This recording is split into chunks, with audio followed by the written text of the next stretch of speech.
Fender Bender, the show that explores Montreal's vibrant art scene. I'm Ola Liberté. And I'm Giovanni Bertola. On tonight's show, we're here to explore the northwest, east, south, all around, and especially the underground of Montreal's art and culture scene. So stay tuned.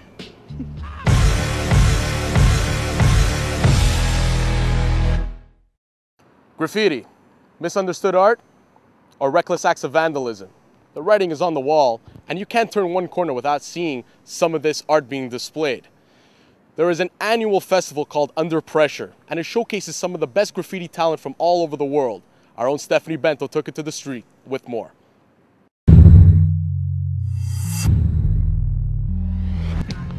What's up? This is Flo, co-organizer of Under Pressure event, and been doing graffiti since '93, and that's it.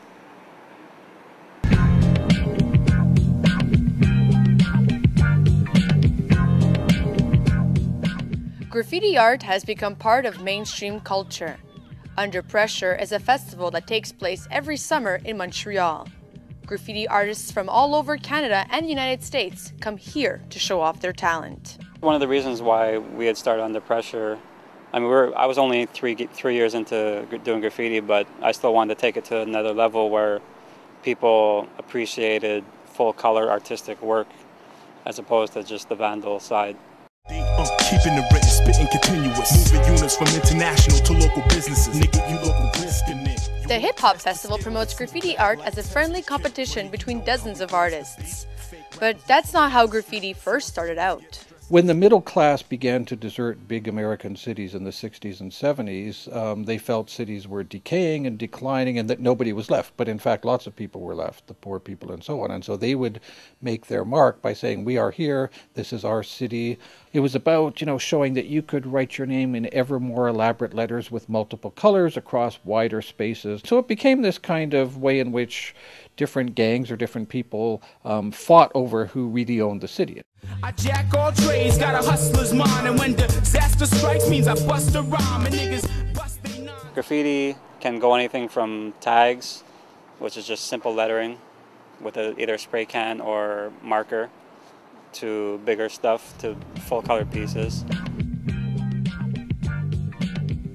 There's also something called drop down roller, which is where you're on the roof of a building and you're using a roller, like what you use for a home wall. Yeah. But you're kind of like hanging off the roof and you're rolling it. So I mean, it's hard to wash that off, so it's going to stay there for a while, and it's also very visible because it's at the top of a building, so you can see it from a distance and nothing is going to block it.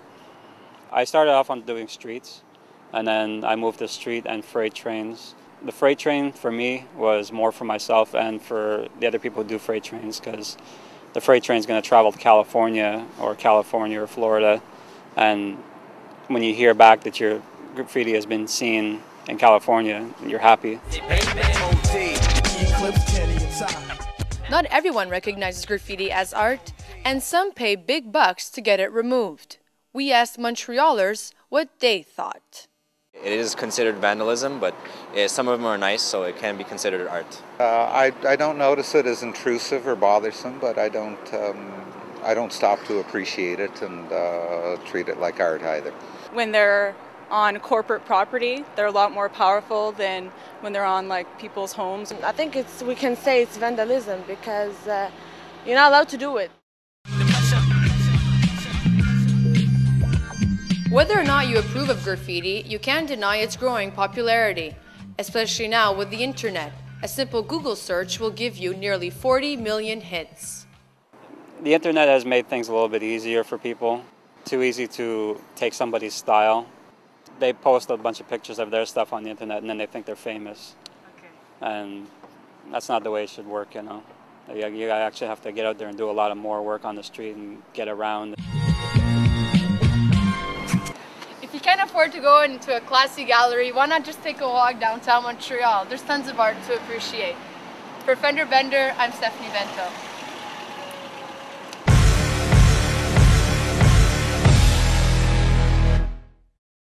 Hip-hop is a big part of the urban culture. It is the voice of the street. Montreal-based up-and-coming artist David Udges is trying to push the boundaries by mixing together hip-hop with jazz and rock and roll. Our own Ami Mroga has the story. Montreal is a city that made me real. there's been some haters, but that doesn't faze me still. David Hodges has been rapping since he was 16 years old. He combines his love for lyrics with his love for music, and what started out simply as scribbling verses in a notebook quickly turned into all-out hip-hop. One day, maybe someday, see the star through its telescopes. Please believe I was expressing myself, writing a lot of poetry, and like that's how I found my means of escaping. But then eventually it just seemed like it wasn't enough, and I wanted to take it to that next level. It started more as a challenge, and then as soon as I took that challenge and I made it, it just, ever since then, it was pretty much like, it felt like it was destiny. Like, it sounds cliche to say something like that, but as soon as I did it, I realized that this was something that I was meant to do, you know? Now, at the age of 22, David has 6 albums under his belt. His latest album, City Lights, has sold over 1,000 copies within a month of its release. Do you really love me? Equipped with a microphone and a notebook filled with lyrics, David has toured all across Canada and even in parts of Europe. Last summer, he performed at a club in the Netherlands. Wonder if I die, would you take me in? Cause every night I get drunk and play this game of risk. I hope you listening. Cause these cries are coming from the demons that speak to me quietly, silently. When I'm on stage, I'm gonna make sure that people have something to go home and think about, rather than saying like, that kid was pretty hype, he's got good beats, man. I want people to say like, yo, that kid's actually smart and he's saying something, you know? David likes to think of himself as a conscious rapper. The topics he tackles include religion, philosophy, reflection of self, and the struggles of daily life in Montreal. He also stands out from other performers by using elements of jazz, soul, and rock and roll in his music.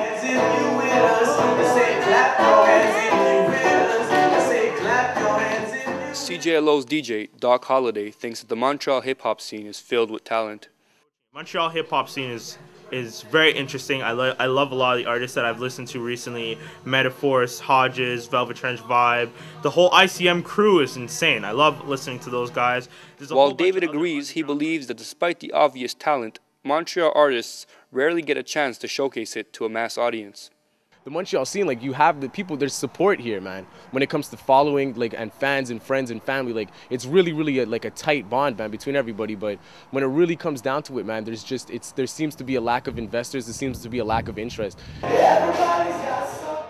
David hopes he will one day realize his dream and become a rap star. For the moment, he's just happy to write lyrics, produce songs, and perform for his fan base. For Fender Bender, I'm Amri Moga.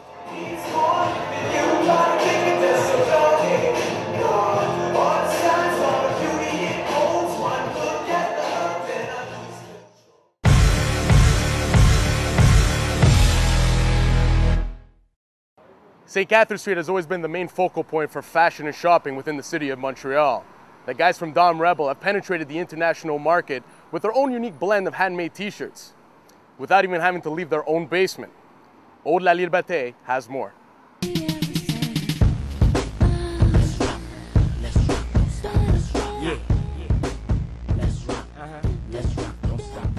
The word on the street is that Dom Rebel is hot.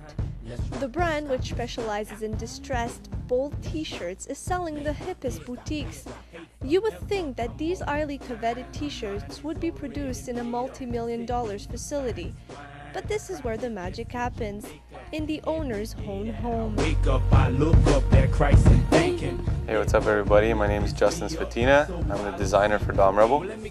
And I'm Don, and I do marketing and sales for Dom Rebel. DomRebel.com.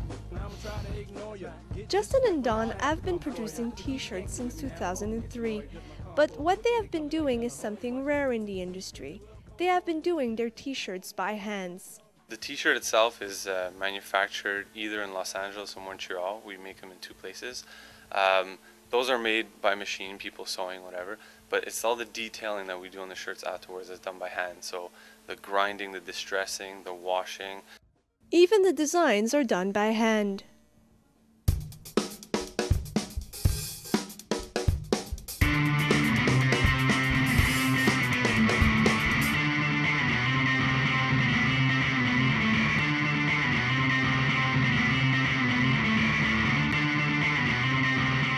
This means that Justin, a 24-year-old former mechanical engineering student, puts his hands on every single shirt. It's hard to imagine, but yeah. And we produce 20,000 t-shirts in a garage. The result is that every shirt is considered like a piece of art. Because of its unique way of creating thread, Dumb Rebel is often portrayed as being anti-mass production and mainstream. Still, more and more celebrities are sporting their goods, and the brand is sold in over 150 stores internationally. So what's the catch? But we're trying to hit the mainstream in a way that hasn't really been done, or it has been done but in a different way, where you are targeting a vast audience, but you're trying to do it in an underground kind of way. They managed to achieve that goal by making their products scarce. Just that it's kind of strange when we go to trade shows or we meet big stores and they're like, okay, I want to take 25 of those. And me and Justin are like, you can take 5. And they're like, what do you mean 5? 5 of one size? I'm like, no, it's 5 total. And it's kind of shocking. This formula seems to work. It has people craving for more. These guys they have a fit. They're not just inventing something just to sell, to make a bit of money and disappear. No, you see them. They work on their fit. They work on their look. They have a vision. Ultimately, for the guys, it is about staying true to their humble roots. Perhaps it is no coincidence that these Brossard kids are carving themselves a niche by doing things their way. After all, their label means Master of Rebellion in Latin.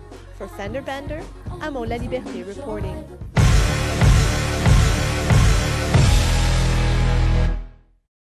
Hey Giovanni, you think you can dance? I'm a jack of all trades. Okay, can you do a spin on your head? No. Can you do a windmill? What's a windmill? Can you do a flare? Hey, you threatening me? I figured you didn't know. But see, a lot of Montreal breakdancers do pretty amazing moves that us normal people couldn't even think possible. Omri Moga has a story. Watch as these guys put you to shame. As usual.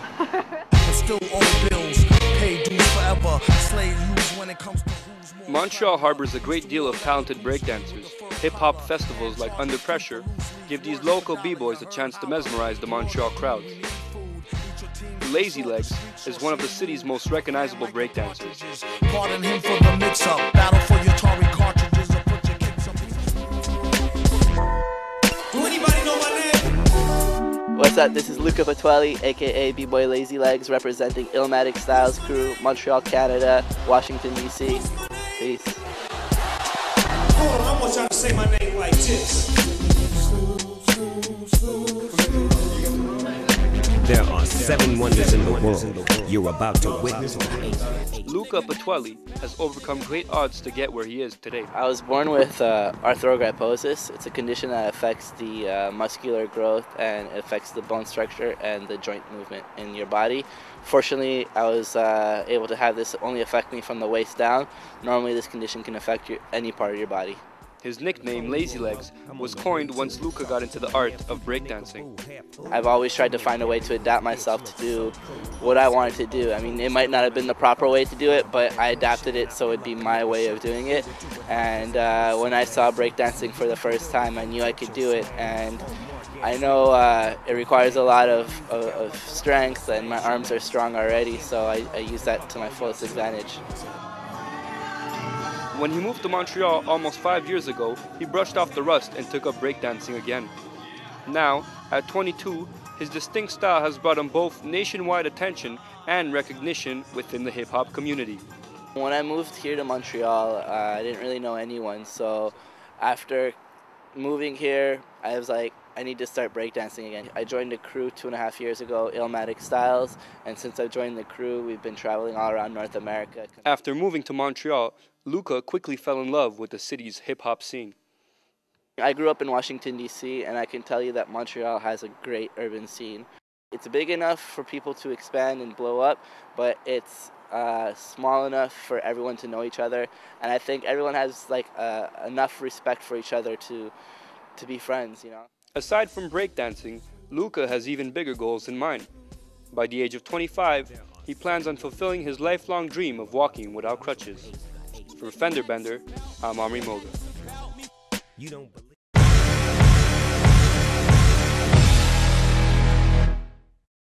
Many things come to mind when you think about the opera. Bigwigs, High Society, the elite. But the Opéra de Montréal is trying to change its dynamics and bring the opera back to the people. More specifically, below the streets here in Montreal, in the metro. Giovanni Bertolo has the story. This is Place des Arts, Montreal's quintessential venue where art is brought to life and culture moguls usually frequent. And this is l'Opéra de Montréal, the city's opera company, presenting Verdi, not at Place des Arts, but below the streets in Atwater Metro Station.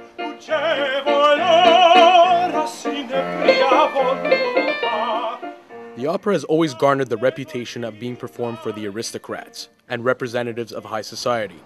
So why is l'Opéra de Montréal performing for the commoners in the subways?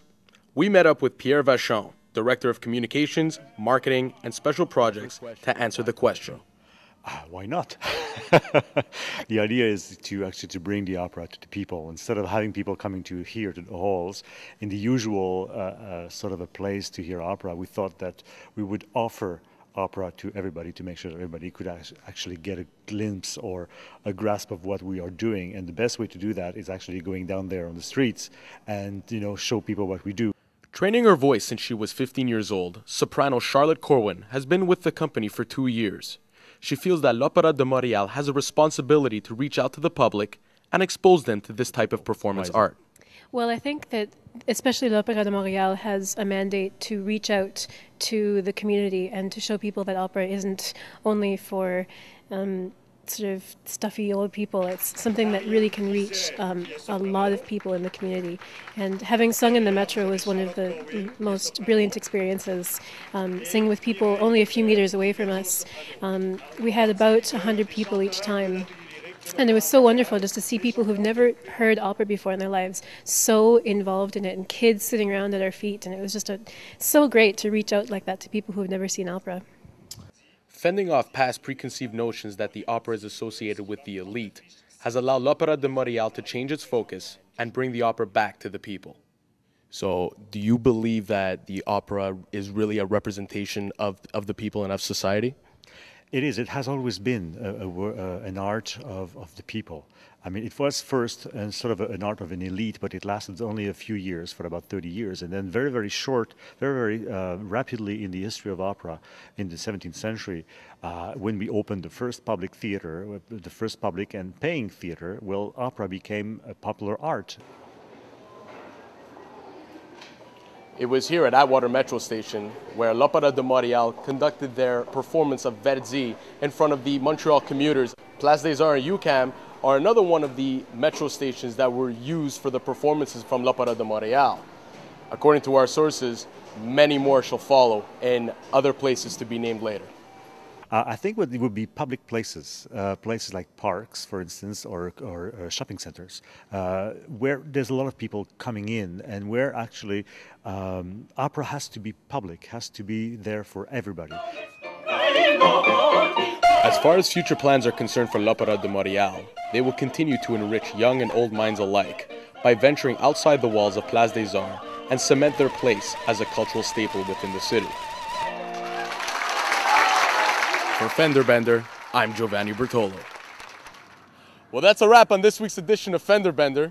Thanks for watching. I'm Aude La Liberté. And I'm Giovanni Bertolo. Until next time, keep it real.